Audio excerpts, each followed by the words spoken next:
대표님 어제 뭐 보셨어요?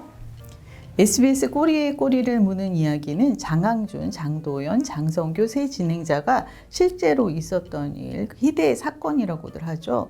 한때 세상을 떠들썩하니 뒤흔들었던 사건, 사고를 자신의 지인이라든지 친구에게 옛날 이야기하듯이 들려주는 프로그램입니다. 사건, 사고 뒤에 숨은 이야기를 다룬다는 점에서 같은 방송사 당신이 혹하는 사이, 또 TVN 알쓸범잡과 엇비슷하지만 진행 방식이 다릅니다. 여느 프로그램들처럼 출연자들이 한자리에 모여서 이야기를 나누는 것이 아니라 하나의 이야기를 세 팀으로 각기 나눠서 하는 거예요. 촬영을 따로 하고 시청자는 교차 편집된 영상을 보는 것이고요.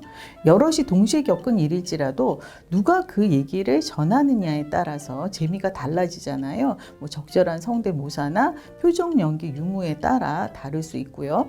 이야기꾼으로서의 세 사람의 재능은 막상막하입니다. 다만 이력이라든지 성향이라든지 연령대가 다르다 보니까 시선 또 접근 방식이 차이가 좀 있을 수밖에 없죠. 은근히 불리한 경쟁도 있지 싶어요. 제가 이 프로그램을 추천하는 이유 중 하나가 코로나19 상황에 최적화된 프로그램이기 때문입니다. 진행자들이 친구나 지인 단 둘이 이야기를 나누다 보니 시청자 입장에서 덜 불안한 거예요. 요즘 방송을 보면 방역 수칙을 잘 지켜서 촬영했습니다 라는 자막이 나오고는 있지만 형태로 봐서는 도대체 뭘 지킨 건데 라는 의문이 드는 프로그램이 얼마나 많아요. 꼬꼬무는 넘사벽이죠. SBS 티티카카 3회에 장트리오, 3장이라고 해도 괜찮겠죠? 이 세 진행자가 꼬꼬무 홍보차 출연을 했습니다. 그날 탁재훈 씨가 꼬꼬무에 흥미를 보이면서 혹여 장항준 감독이 빠지면 그 자리에 자기가 들어가고 싶다고 얘기를 하더라고요. 저는 탁재훈 씨가 남의 방송을 보고 의견을 피력하는 광경을 처음 봤어요. 그런데 그 말을 듣고 이 세 진행자들이 입을 모아서 이 꼬꼬무는 대본이 있다, 분량이 많다 이렇게 얘기를 하더라고요. 숙지를 다 해와야 한다. 그러니까 말은 안 했지만 탁재훈 씨가 그거 할 수 없잖아요 라고 생각하는 것 같았어요. 장도연 씨는 자기가 머리가 좋은 편이 아니기 때문에 7번 이상 읽어보고 적어도 2번은 리허설을 하고 촬영에 임한다고 하더라고요. 그런데 저도 진짜 많이 리허설을 하고 이 대본도 제가 준비하잖아요. 그러고 오지만 여기 와서 외우지를 못해가지고 편집하시는 분이 애로가 많으십니다. 미안해요. 장항준 감독은 평소 자신이 뭘 열심히 하는 편은 아닌데 왜곡 없이 사건의 진실을 전하려는 제작진의 사명감을 잘 알기에 열심히 할 수밖에 없다고 하더라고요. 작가들이 하나의 사건을 2달 이상 집중 취재하고 생존자를 찾아가 인터뷰 요청을 하겠죠. 그런데 당사자가 거절을 하면 취재한 걸 바로 접을 수밖에 없다고 해요. 더 이상 진행 불가니까요.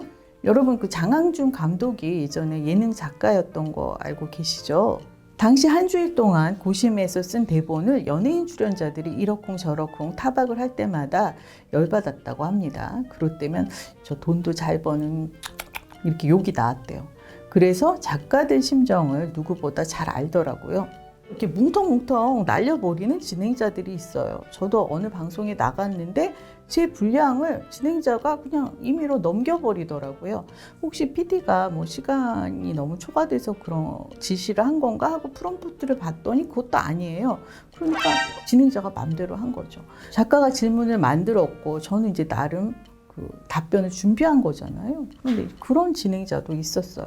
메인 작가의 입장은 좀 다르겠지만 우리나라 방송들 작가의 처우가 과히 좋지 않은 편입니다. 작가들, 스태프들의 처우 개선이 이루어지면 좀 더 참신한 작품이 나오지 않을까 생각을 해보게 됩니다. 진행자가 그 힘든 사정을 알아주니까 스태프들은 아무래도 힘이 나겠죠. 어쨌든 이렇게 숙지해야 할 대본이 35장이나 된다. 이 말에 탁재훈 씨가 바로 꼬리를 내리박게요. 지난해 방송된 파일럿 3편에 이어 시즌1이 10편 그리고 시즌2가 3월부터 이어지고 있습니다. 시즌2는 20회 예정이라고 해요. 시사 교양 영역임에도 목요일 밤 치열한 시청률 경쟁 속에서 2049 시청률 1위를 기록하고 있어요. 물론 가구당 시청률 1위는 TV조선 사랑의 콜센터가 굳건히 지키고 있고요. 2049 시청률이 높다는 것은 젊은 층이 본다는 거잖아요. 좀처럼 본방 안 보는 젊은 층이 시간 맞춰서 본방을 봤다는 거예요. 지상파 방송의 미래가 암울하다고들 하는데 꼬꼬무처럼 작가, 연출, 출연진들이 한마음 한뜻으로 최선을 다한다면 집 나간 시청자의 마음을 되돌릴 수 있지 않을까 가능성을 봤습니다. 파일럿데이 지강원 사건부터 시작해서 시즌2에서는 7, 80년대에 벌어진 사건들을 주로 다루고 있는데요. 첫화 79년 서울 점령이 12.12 군사 반란 얘기입니다.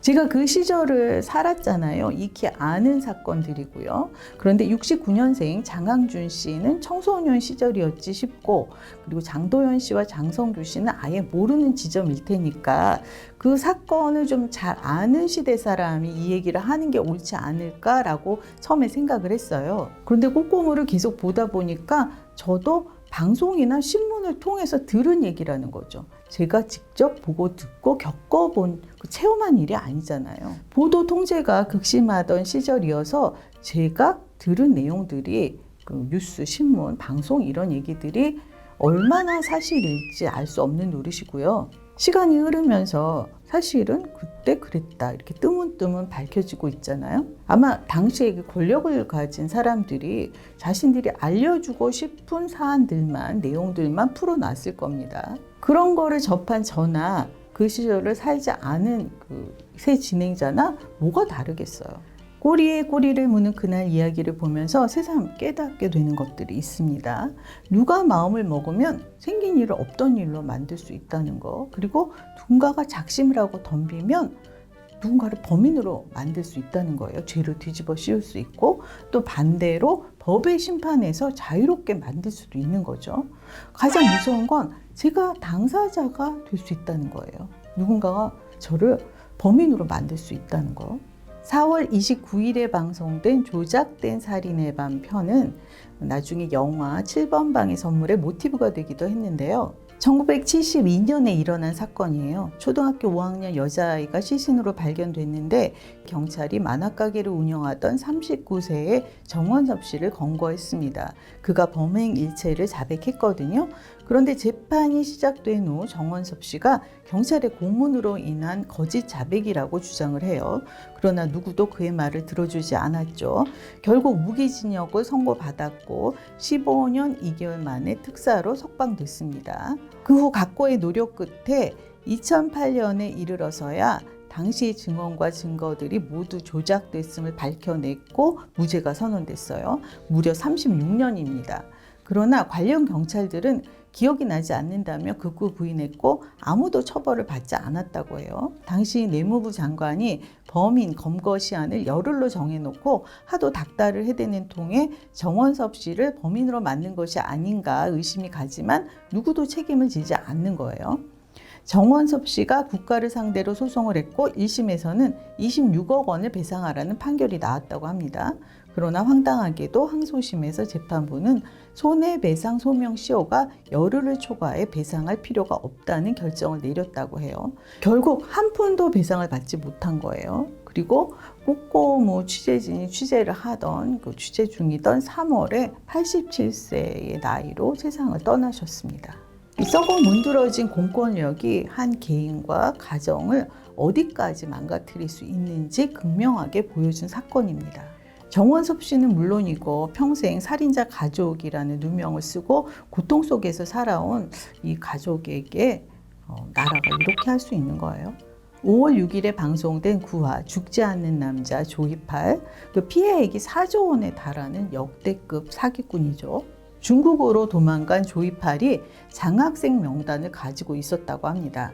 장학생 명단이 무엇이냐? 조이팔에게 돈을 받은 사람들의 이름이 적혀 있는 거죠. 담당 형사는 1억 원을, 강력계장은 무려 9억 원의 뇌물을 받았다고 해요.